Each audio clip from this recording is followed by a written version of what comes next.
So welcome to Torah is for everyone from our community. Our congregation is called Kehilat Shear Yashuv. Miriam has been a member for, Miriam, how long? Almost Well, 30 years? I joined in, 1995, but then I guess a few years 1995. later, I officially became a member. I'm going to sneeze. Yeah, bless you. And Brian also, just right from the beginning, from 1993. So we have been together for over 30 years. Right, right. And who are we? I guess we call ourselves the Motley Crew because we haven't graduated, although you Yes, did go to what? Bible college. What, Brian? I can't hear you. What? What? You un I unmuted myself, but you did not mute me. No, yeah, you had to unmute yourself.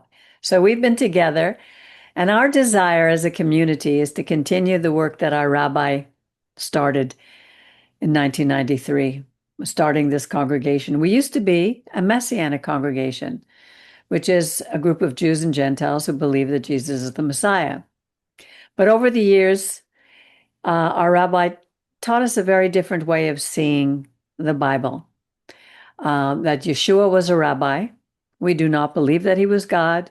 We do not believe in the Trinity. I need to tell everybody that right from the beginning. What we do believe is that the Torah is the key to everything. The Torah is the first book. The other religions come from this book. And the secret First of the, five books, not the first book. You the said Torah the first book. is the first book. It sounds like you mean the first, you mean the first, No, I'm saying that any you mean later that's, books, okay. it's not, any later books have to agree with this one, Right, right, although the leaders of those groups would not agree. right. So we're not looking to change anybody's mind. We're just, our desire is to show people that when we follow the instructions that God gave us, which we believe were those 10 principles given to Moses on Mount Sinai, when we follow them without trying to be religious or self-righteous or holier than thou, just to teach, to learn what they are, what the words are, what it means, and how to live them. And when we learn how to live them, our lives change. They get better. Um, we deal with issues. We don't run away from them. We learn how to face ourselves. We learn how to rely on God, to trust in Him. And we're going to hear that from our rabbi this week when he speaks about Shelach. But as I was reading, so every week we read the portion. We read it, I read it out loud. We discuss it from our perspective. Other people have other perspectives. And we're not here to say ours is the right way and theirs is wrong. We're just giving you our perspective. And it's up to you to decide how you want to see them. But our desire is really to show you that when you follow Torah, we become more light. We bring light into the world. And all we can do is change ourselves. We can't change anyone else.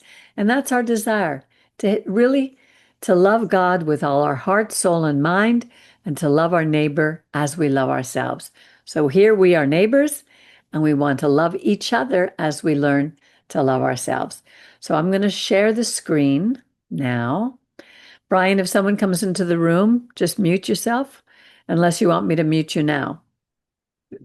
Mute me now. I can mute you now. And if you have a question, you can always unmute yourself. Okay. So now I'm going to share the screen and we're going to read the portion. It's the portion here is, where am I? It's called Shelach, and it begins in the book of Numbers, Bamidbar 13:1, and it goes all the way to chapter 15, verse 41. Okay. So the Lord spoke to Moses, and he said, Send men, shalach lecha, send men, anashim, so that they may, here it says spy, but the word in Hebrew is yatur, yaturu. It's like if you take a tour, if you scout the land, if you survey the land, it's not really, they didn't send them as spies. They send them to go to the land of Canaan, which God said he was going to give to the people of Israel. Of every tribe of their fathers shall you send a man, every one a leader. A leader is Rocher. He's a head of the tribe. Moses, by the commandment of the Lord, sent them from the wilderness of Paran. All those men were chiefs. They were princes. They were heads. They weren't cowards. These were strong men. These were men of renown, men, as Safaria says, men of consequence. So it gives their names, and it's going to go in order: the tribes, Reuben, Simeon. Here, Judah was the fourth son of Jacob and Leah.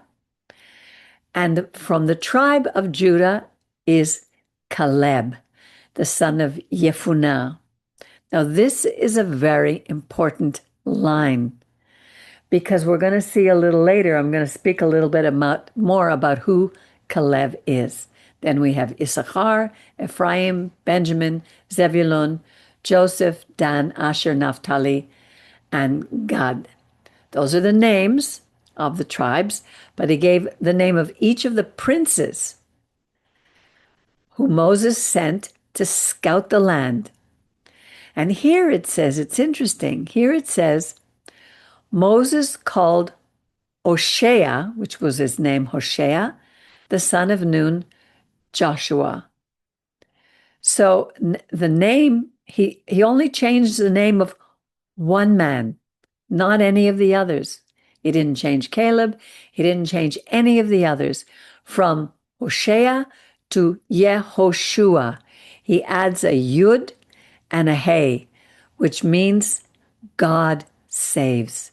So he added to Joshua the understanding that God is the one who will direct him, show him, lead him. And I have a feeling that at this point, Moses already understood that there was something special about Joshua, about Hoshea, that he didn't see in the others. Perhaps God showed it to him because God spoke to Moses face to face. Now, Moses sent them to spy out, to tour the land of Canaan, and said to them, "Go up this way, southward, go up into the mountain, see the land, what it is, the people who live in it, whether they are strong or weak, few or many. What the land is, what's it like? Is it good? Is it bad? What are the cities like? Do they live in tents or fortresses? What's the land like? Is it fat? Is it lean? Be of good courage. Bring of the fruit of the land, for now was the time of the ripe fruit." So he wanted a report. Now, I learned something that I want to share with you, because you know how I told you when I was in school, I loved algebra. I love formulas. So I heard a formula about this that I found really exciting.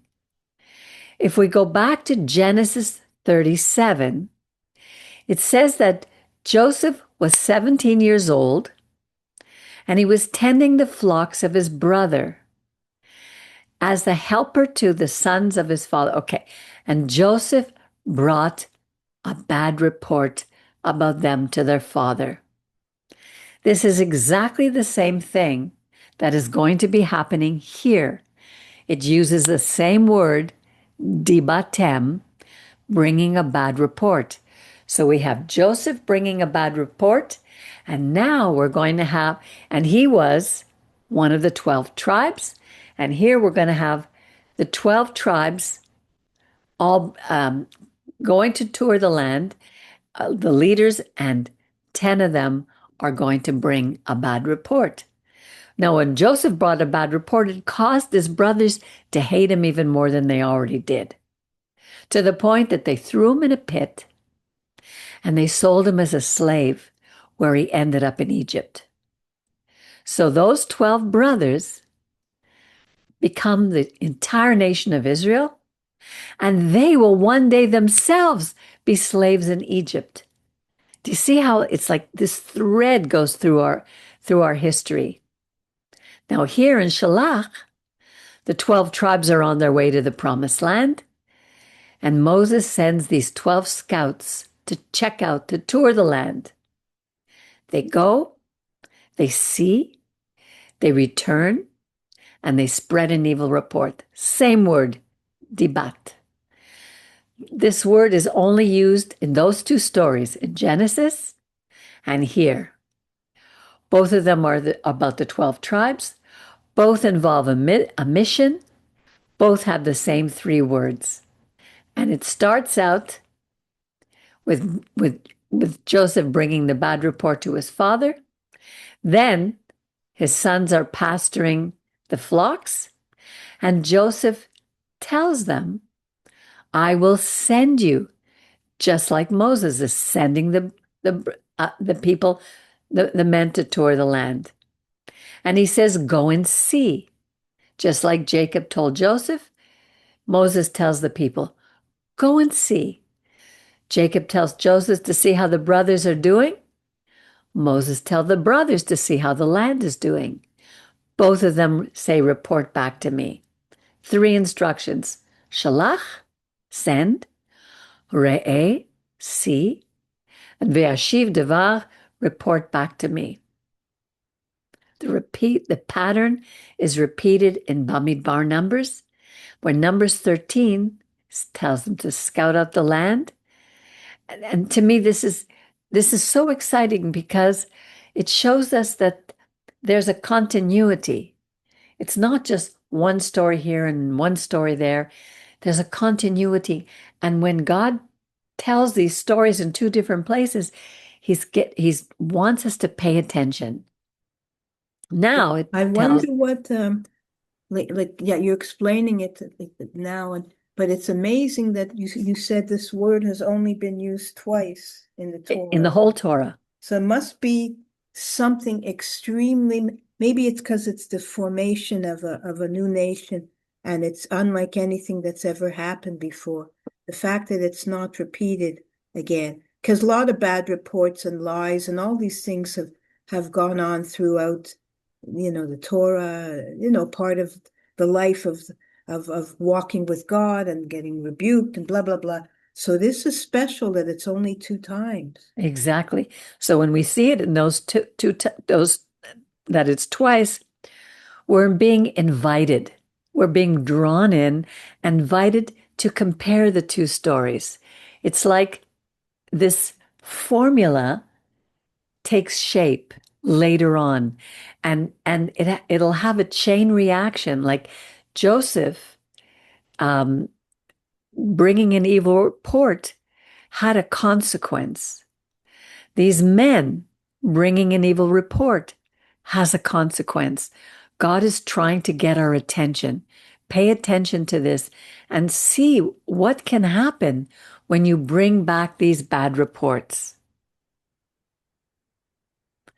Now, 2 of the 10 spies were, as I said before, Caleb from the tribe of Judah and Joshua from Ephraim, who is from Joseph.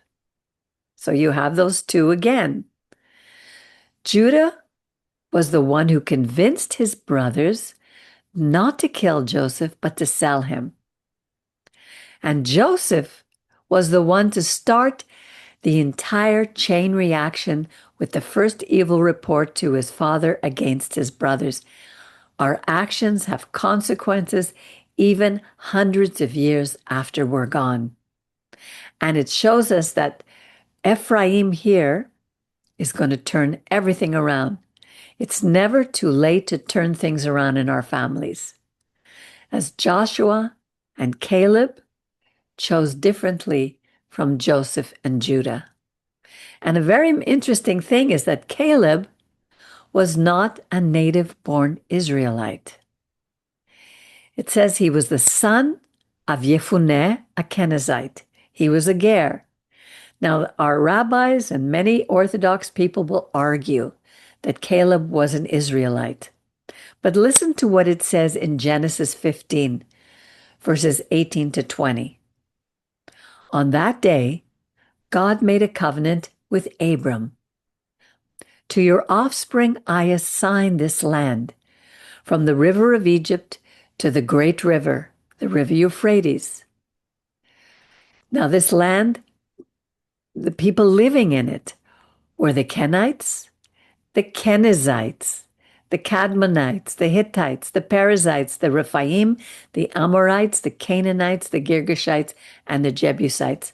So here we see in Genesis that the Kenizzites were foreign tribe Sorry, living. what chapters are those? Genesis 15. Okay, you're not on Genesis 15. Okay. No, I didn't turn to it. Oh, I'm I just thought telling you you. were. No, Oh, I didn't sorry. go Okay. back to it. No, that's okay. I'm just reading it. Right, Genesis 15. It tells us that the Kenizzites were a separate tribe. They were not Israelites. They were part of the enemies or the other or tribes who sometimes traveled with, but most of these were enemies. And also Caleb means dog, symbolizing man's best friend. It means he's the faithful one, he's devoted. It also could mean, comes from ka, kol, lev, wholehearted. Now, Numbers 15:24, let me, which we'll read a little later on, says, but when we see it, you'll remember what I said, and I may say it again. Numbers 15:24 says, but my servant Caleb, because he had another spirit with him, has followed me fully.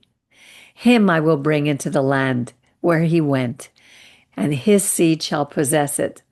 So, like Ruth, who was a ger, she would choose differently from her sister-in-law Orpah, and she decided to follow the God of Israel and not return to her gods. So this is an important principle here. Caleb became a prince. He wasn't an Israelite. He was one of the nations. But God welcomed him in as we are to welcome him in, as we are to welcome all those who are one of us. That's what in our community, we have had people from all nationalities, from different religions, who say, you know what, I'm tired of religion. I want a relationship with God. And that's what this community stands for. Okay, let me continue now. So the spies, the scouts went up and they searched the land from the wilderness of Tzin to Rehov as men come to Hamat. And they ascended by the south to the Negev and came to Hebron, where Ahiman, Sheshai, Talmai, the sons of Anak were. Now Hebron was built 7 years before Zoan in Egypt. This was actually south of the Negev. It's in Hebron, which now the so-called Palestinians live. They took it from us because Hebron was where we have the patriarchs buried, and it was purchased by Abraham. And now they came to the brook of Eshcol, or Wadi Eshcol, and cut down from there a branch with one cluster of grapes, and they bore it between two on a pole. Imagine, a cluster of grapes was so big that they had to put it on a pole, and two people carried it. And they brought pomegranates and figs. The place was called the brook Eshcol. I don't know if it says Wadi Eshcol. No, it's not. It's Nahal Eshcol. There is also Wadi, which is the valley. So don't be afraid if you see I'm making a mistake, correct me, because don't trust what I say. Trust what this says. Our rabbi used to say that all the time. because of the cluster of grapes which the people of Israel cut down from there. And they returned from searching the land after 40 days. That word 40 appears over and over and over. It represents a generation. It represents many things, 40 days and 40 nights. But it's an important fact, otherwise God wouldn't have mentioned it. And they went and came to Moses and Aaron and to all the congregation of the people of Israel to the wilderness Bamidbar Paran to Kadesh. And they brought back word to them. They didn't only bring it to Moses, they brought word back to all the congregation.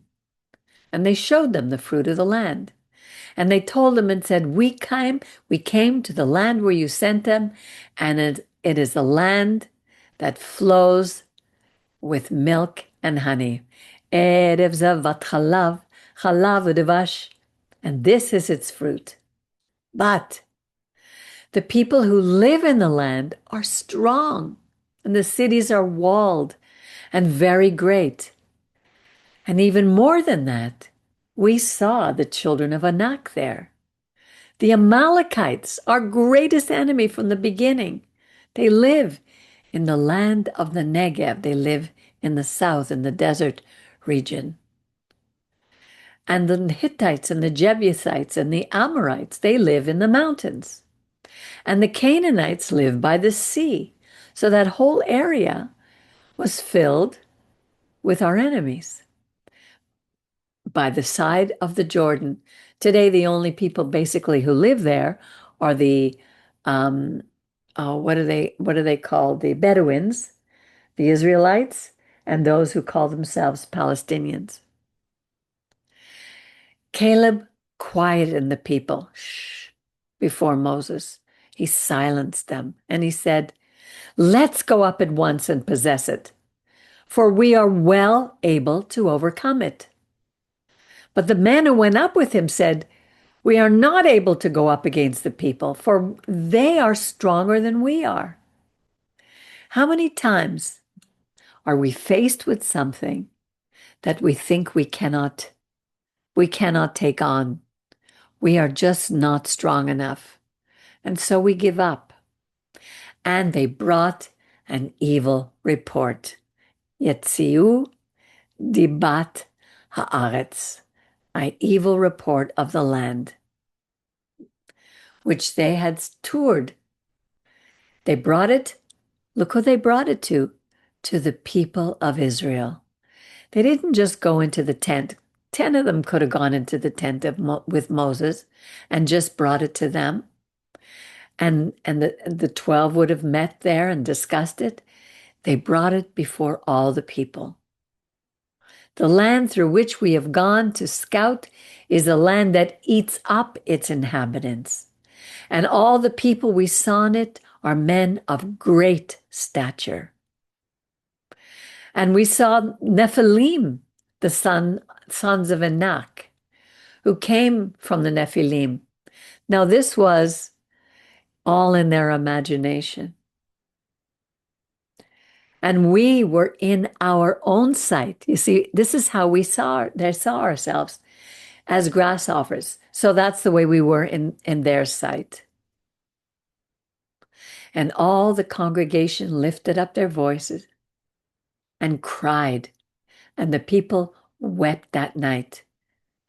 And all the people murmured against Moses and Aaron. The whole congregation said to them, if only we had died in the land of Egypt.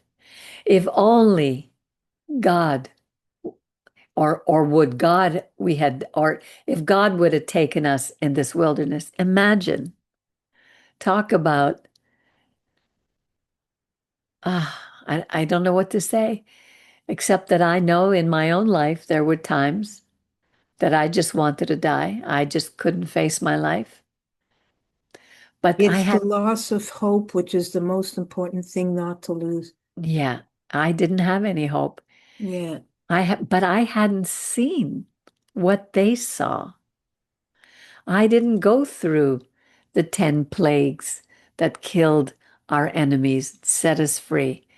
I didn't walk across the sea of reeds. They did. This is to me astounding, but it just shows us our human nature, that it's so easy from one minute to the next to forget the wonderful things that God has done in our lives when we're going through a rough time. And why has the Lord? We always blame God. I hear that all the time. Why did God bring us to this land? To fall by the sword so that our wives and our children should become prey. Wasn't it better for us to return to Egypt?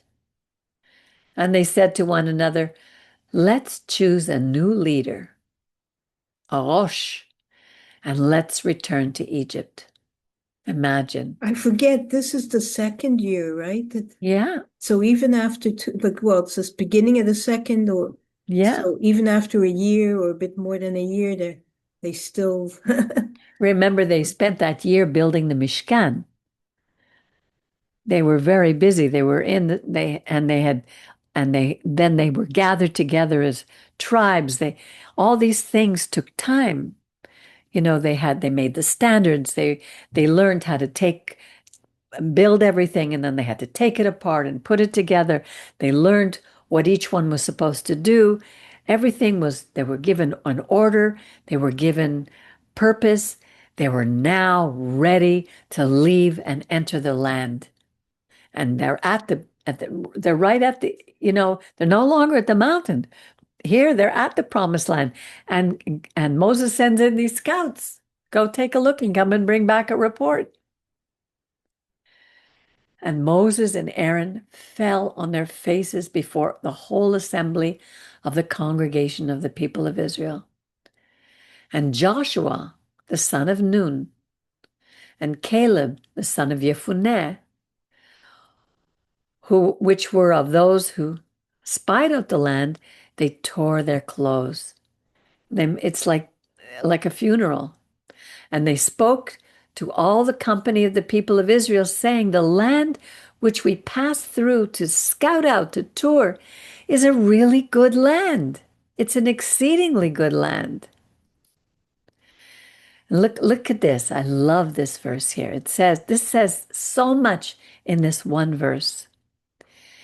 If God delights in us, chafetz, then he will bring us into this land and give it to us, a land flowing with milk and honey. Do not rebel against the Lord, nor fear the people of the land, for they're like bread for us. Their defense is departed from them, and the Lord is with us. Don't be afraid. So he's telling us, God will delight in us. Why?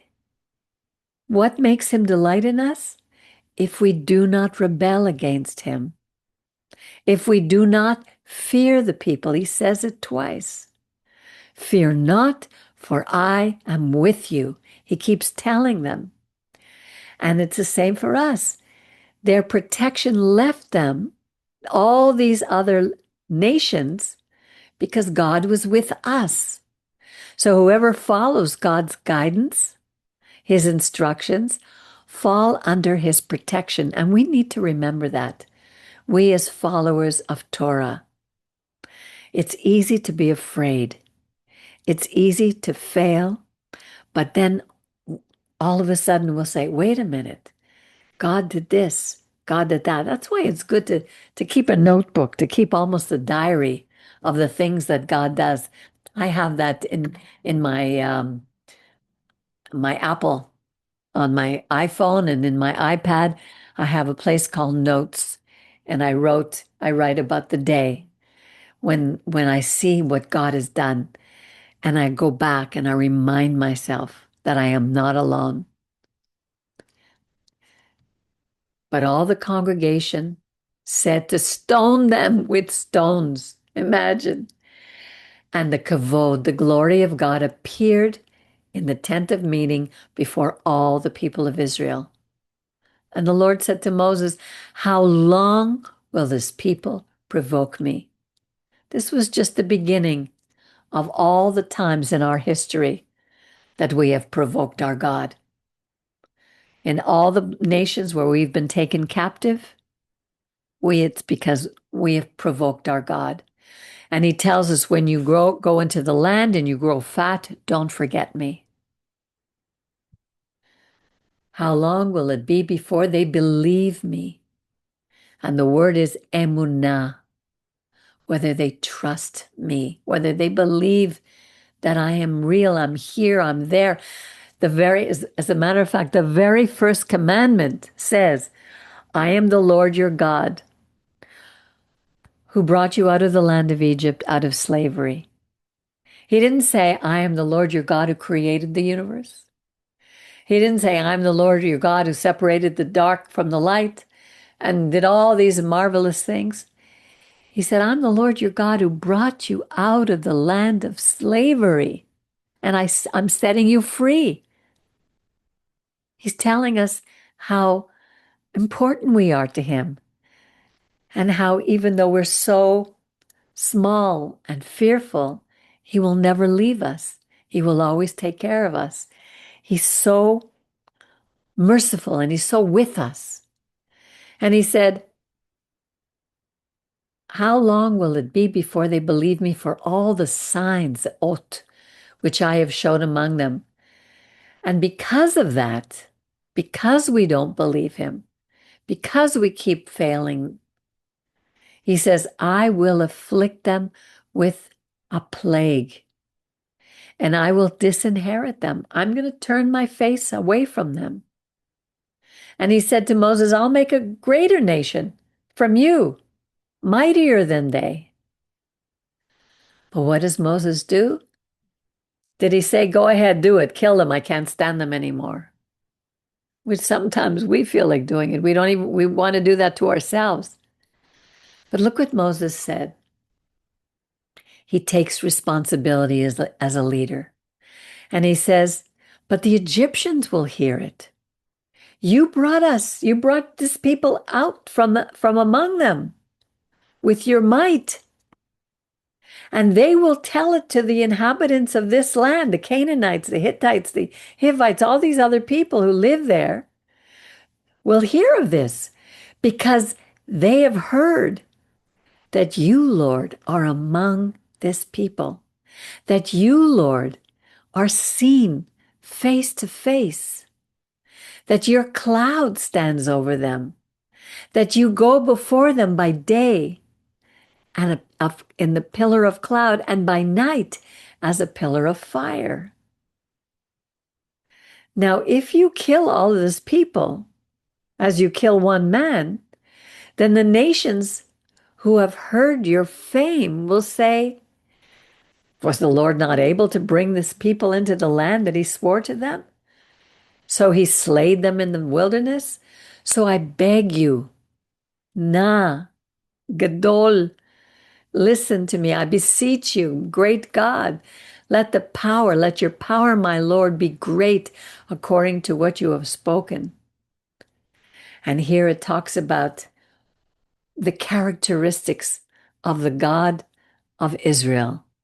Even though people say the God of the New Testament is the God of mercy and love and turning the other cheek, and the God of the Old Testament is a God of judgment and anger and wrath. But look what Moses said. Yud He Vav He is a long-suffering God. He is patient with his children, and he has great mercy. He is chesed. He forgives iniquity and transgression. Hopefully, he'll continue to do that, because we continue to have iniquity and we continue to transgress. We're always breaking our word. We don't always trust him. We do things that are wrong, and we can only judge right and wrong by the commandments. And this is in one of the commandments. By no means clearing the guilty. We have to pay for the consequences of what we do wrong. No one's going to die for us. We have to do it. And he visits the sin of the fathers upon the children only to the third and fourth generation. It's a short time frame. From my great-grandparents to me, I get to begin again, because it says, and loving for those who love God, blessing us, forgiving us to the thousandth generation, which means forever. The curse breaks with us. I love that. And then he says, I beg you, slicha, pardon us, Lord. Please, the iniquity of this people according to your great mercy, as you have forgiven this people from Egypt until now. And the Lord said, I have pardoned according to your word. But as I live, be'emet, in truth, all the earth shall be filled with the glory of God. The kavod of God will fill the earth. Can you imagine this one day? This is a future prophecy. Because all those men who have seen my glory and my miracles, which I did in Egypt and in the Bamidbar, in the wilderness, and have tested me now these 10 times over and over, and have not listened. Shema Israel, koli v'koli. They have not listened to my voice. Surely these men, these 10 men,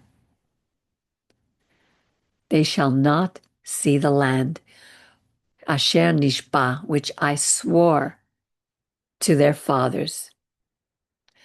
Nor shall any of them who provoked me see it. But the first one he mentions, my servant Caleb, the Gentile, the Ger, the Prince of Judah, the tribe of tribes. I love it because he had another spirit with him. He had a spirit that was even greater because he chose to follow us. I love that. It's marvelous. He had another spirit. Yeah. And has followed me wholeheartedly. Kalev, full heart. Him I will bring into the land where he went, and his seed, his offspring, will be part of Israel. They shall possess the land. We can't be proud about our bloodline or our birth, because it's who God chooses.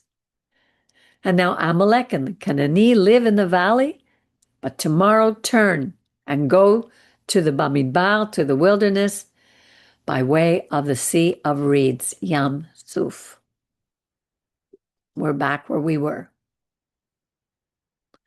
And this still stands for today. Whoever follows the guidance of God's instructions fall under his protection.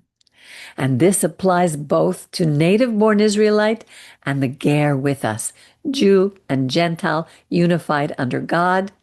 The only two to enter the land would be Yehoshua and Caleb. God wants us united. But united under whom? Under which group? Under the ultra-Orthodox? Under the Reformed? Under who? Who's the one who's going to unite us? There's only one who can unite us, and it's God himself. And the only way that we know what God wants from us is to read the Torah, not what others say about the Torah, which is why we're reading the Torah with you here today, once a week. And our Rabbi Yeshua argued with the Hasidim, with the ultra-Orthodox, the ultra-religious, the Pharisees and the Sadducees of his day. And he argued with many of the same things that we argue with about. The extra Shabbat rules. He challenged their extra rules about what counted as work. especially when his disciples, his Talmidim, picked grain or when he healed on the Shabbat. He argued with them about human traditions versus God's Torah. He said they elevated man-made traditions above the Torah. He argued with them about purity and cleansing, and he confronted them over outward ritual purity versus inward purity of the heart. God knows our hearts. He knew Caleb's heart.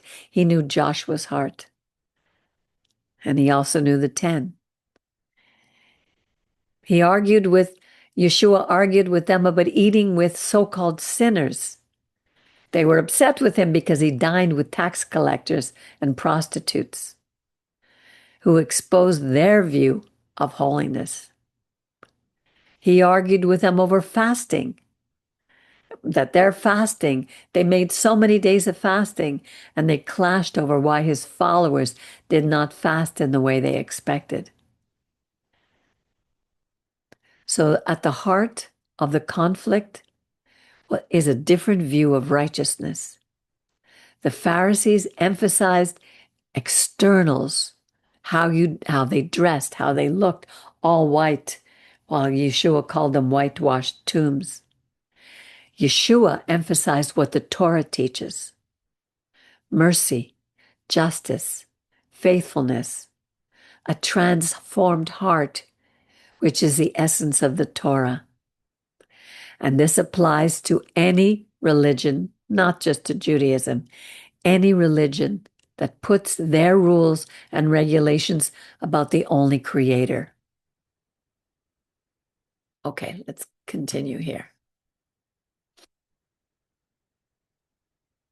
And God is saying, how long shall I bear with this evil congregation who murmur against me? They fetch and complain. I have heard the murmurings of the people of Israel, which they murmur against me. Tell them, as truly as I live, says the Lord, as you have spoken in my ears, so will I do to you. Your bodies, your carcasses shall fall in the wilderness, and all who were counted of you according to your whole number, from 20 years old and up, who have fetched against me, shall by no means enter the land, concerning which I swore to make you live in it, except Caleb, the son of Jephunneh, the Kenizzite, and Yehoshua, Joshua, the son of Nun. But your little ones, who you said should be a prey, they I will bring in, and they shall know the land which you have despised.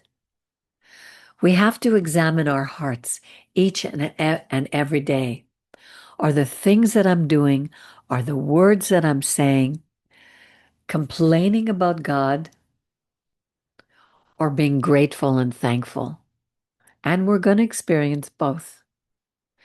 But the experience of joy and life that comes from thankfulness is so much more powerful than the complaining. And the complaining brings on harsh consequences for us, because look what's going to happen. As for you, your carcasses shall fall in the desert. We wonder sometimes why we get so sick. And your children shall wander in the wilderness 40 years. That 40 again. And they will bear your backsliding until your carcasses are wasted in the wilderness, according to the number of days in which you toured the land, 40 days. Each day represents a year. Shall you bear your guilt 40 years, and you shall know my displeasure. Let me tell you, I have known God's displeasure because of choices that I've made, and I don't want to know that anymore. I want to know his kindness, his mercy, his chesed. Yeah, I wonder when you think of it and apply this to our lives, how many of us go through these periods and we just don't realize that that's what it is. Like this is a story that is like It's a microcosm for the Yeah, macrocosm. it's our life. It represents the world today. Right. This is a picture for the whole world. I, the Lord, have said, I will surely do it to all this evil congregation who are gathered together against me. Out in the world today, there are people who are evil, who are gathered against God's people because they are gathered against God, because their gods are fighting against ours. And they shall be consumed and they shall die. And the men whom Moses spent to tour the land, who returned, and caused all the congregation to murmur against him by bringing up a slander upon the land, those men who brought up the evil report died by the plague before the Lord. But Joshua the son of Nun and Caleb the son of Jephunneh were of the men who went to tour the land. They lived. And they were the only two to enter the promised land, which is a picture of the future of Israel. One people, and wait, we're going to see what it says. It's so exciting. Moses told these sayings to the whole congregation of Israel, and the people mourned. They rose up early and they went to the top of the mountain, saying, Look, we're here, and we're going to go up to the place of which the Lord spoken, for we have sinned. They admitted they had sinned. And but they still decided they were going to disobey, and they were going to go up, and they were going to take it over. And Moses says, What are you doing? Why are you transgressing the commandment of the Lord? He said you're going to die in the desert. Don't bother to go up against the enemy. You're not going to succeed. Don't go up. The Lord is not with you, so that you should not be struck before your enemies. The Amalekites and the Canaanites are there, and you're going to fall by the sword because you turned your face away from the Lord, exactly what King Saul did. So the Lord won't be with you. His kingdom was taken away from him because he didn't obey what God said. When people talk about like what's happening now in Gaza, about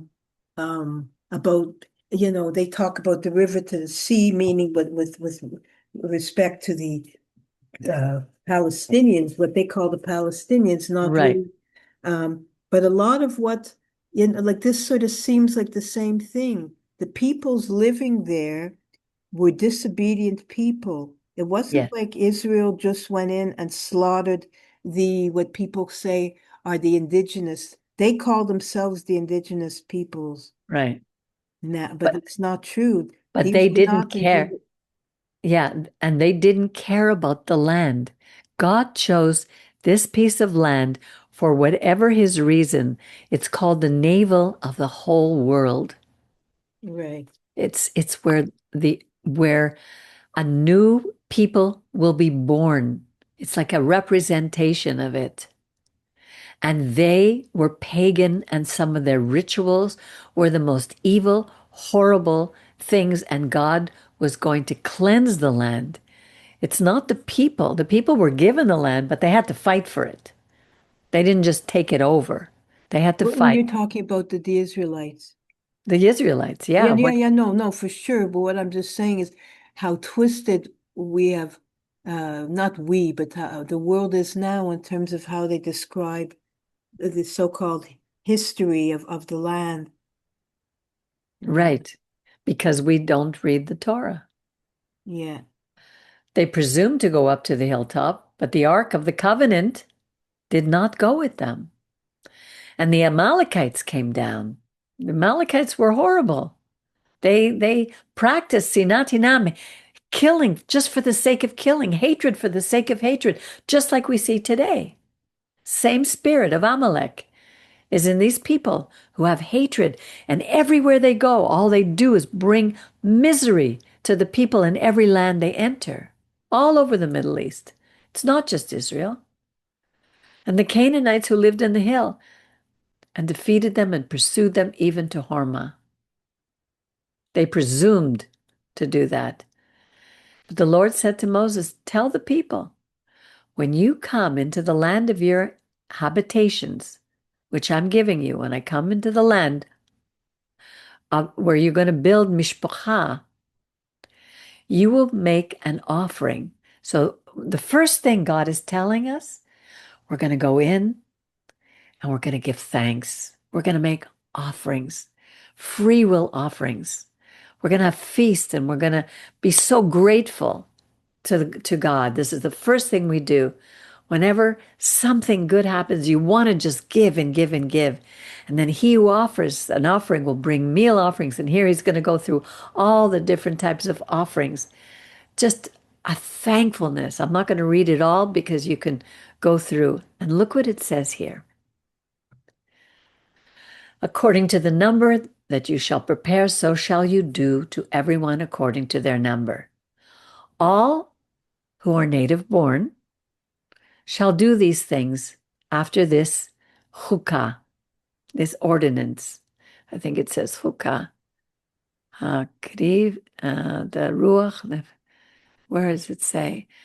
Reach nochayach, a sweet savor. Where's the word for a native born? Ve'aseh keka et ele. It's do this, no? Doesn't that mean? Yeah, it doesn't say. Doesn't say, yeah. Do this. This is an interpretation. Look at this. If a stranger sojourns with you, the ger, yegur means to sojourn. Ger, Abraham was a ger. He was a stranger. And a native, he was a stranger in a foreign land. If a stranger sojourns with you, whoever's among you in your generations, and he wants to give a fire, an offering, because he's also so grateful, there shall be one here, chukah, one ordinance, shall be for you, belonging to the native born of the congregation, but also for the stranger who lives with you. One chukah, forever, olam, hukat olam, in all your generations, as you are, so the stranger before the Lord. One Torah, one mishpat, one judgment. So like when you just look at the words, like how could we all have been so blind? Like that Because we don't read it. Embodies the whole Torah. Yeah. One Torah, one code for you, for the stranger who lives with you. Don't tell them that they have to keep the Noahide laws, the 7 Noahide laws. Don't tell these people who want to be with us, the only holders of the truth, that they cannot observe the Torah, that they can't keep Shabbat.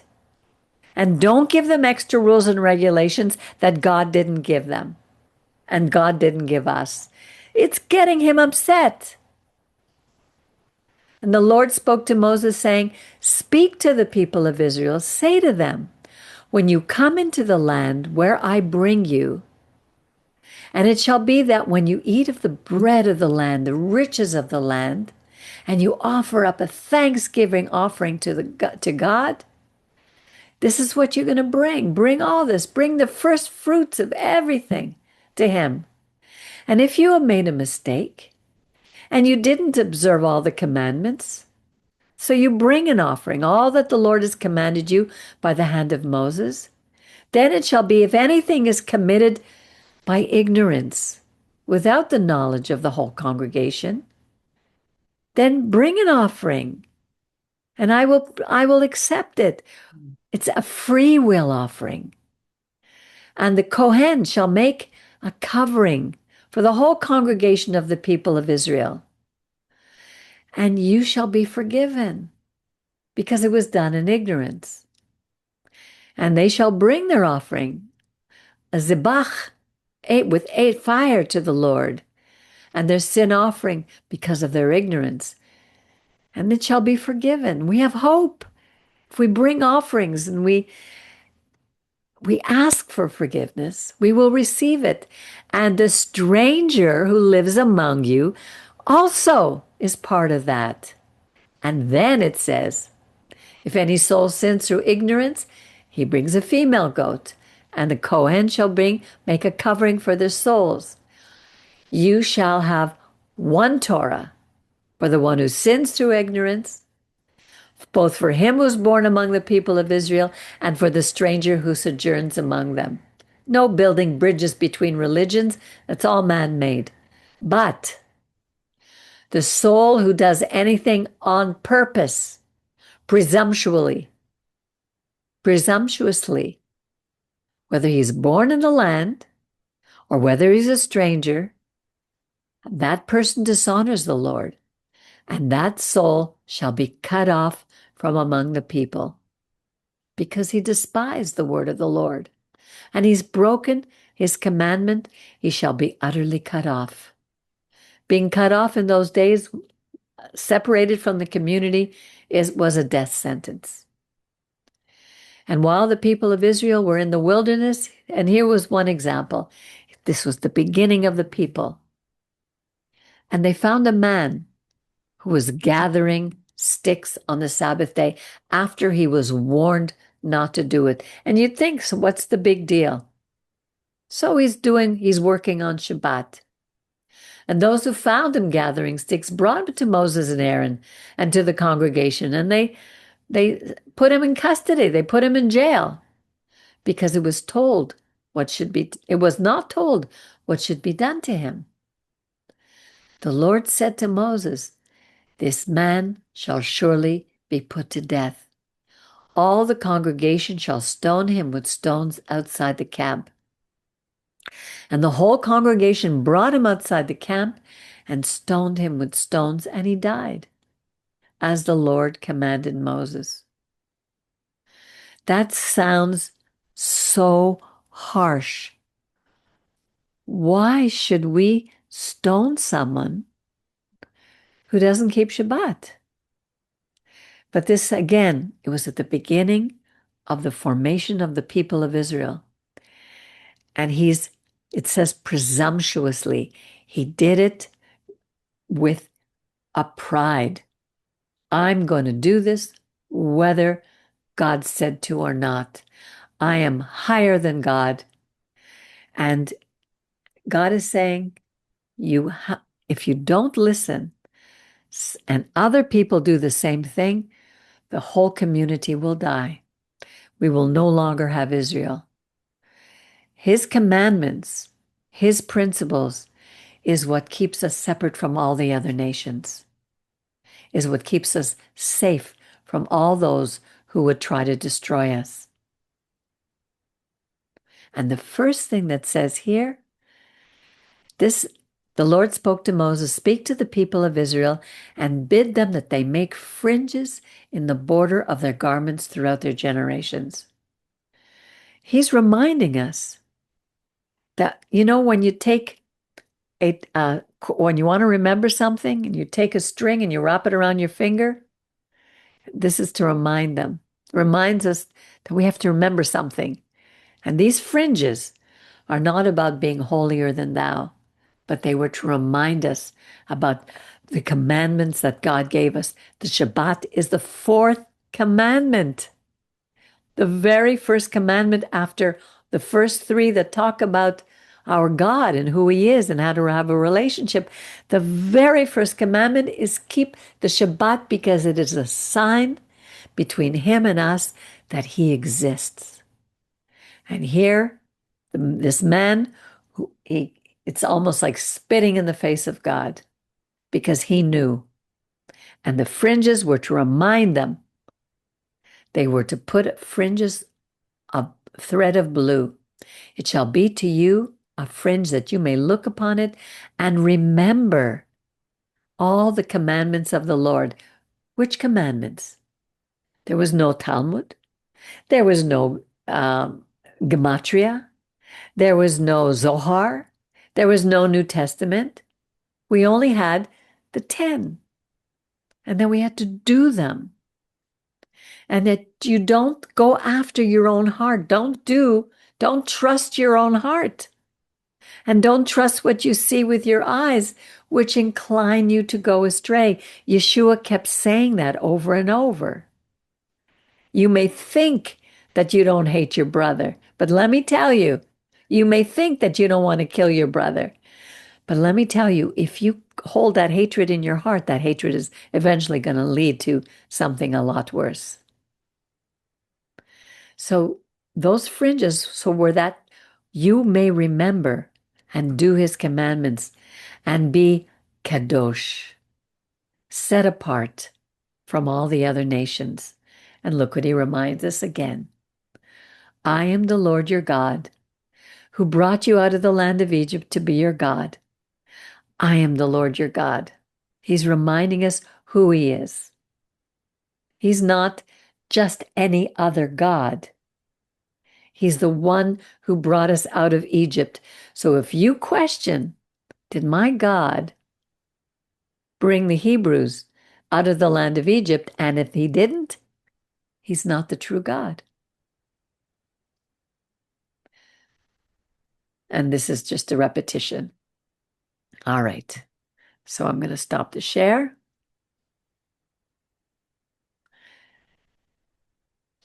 Okay.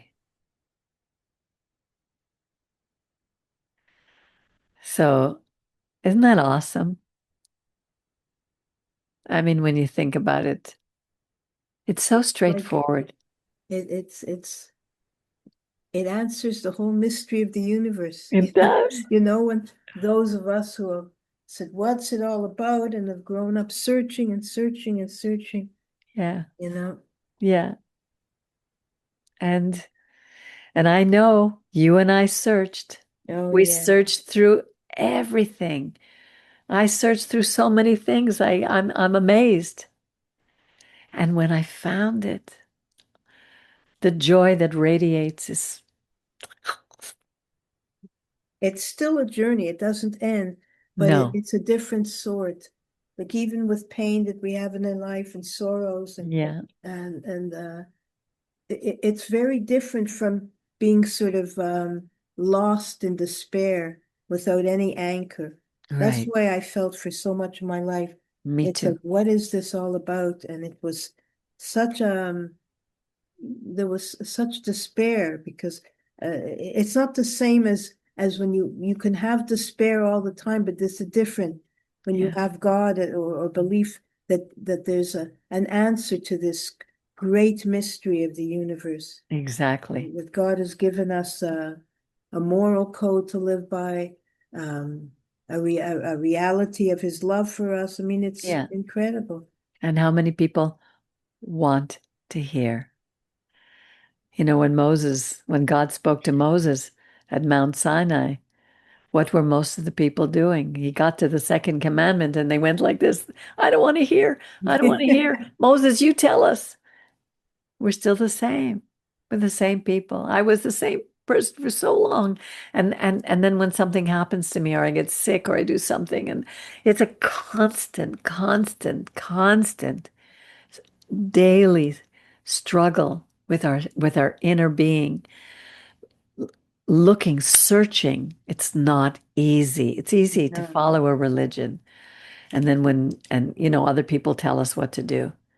But it's hard, that continuous searching of our own hearts. And so all we can do is keep bringing it out there, sending it out into the universe. Whoever wants to hear, we hope you hear. And if you're listening and you agree with what we say, send it out, forward it, talk to people, shine your light as you are obedient, and as you feel the joy, you get younger and younger. We're going to live for eternity. I mean, we're eternal beings. I don't think this body will last, but I know it won't. But anyway, it's just a joy to read these verses. Thank you, Miriam, for being You're so welcome. faithful and joining with me. And I wish you a wonderful week. And tomorrow is my birthday. Yay! Yay, I'm so excited. I'm going out with a whole gang and I'm going to see Oh you yeah, okay. What time are Sunday. you having a big lunch? No, 4 o'clock.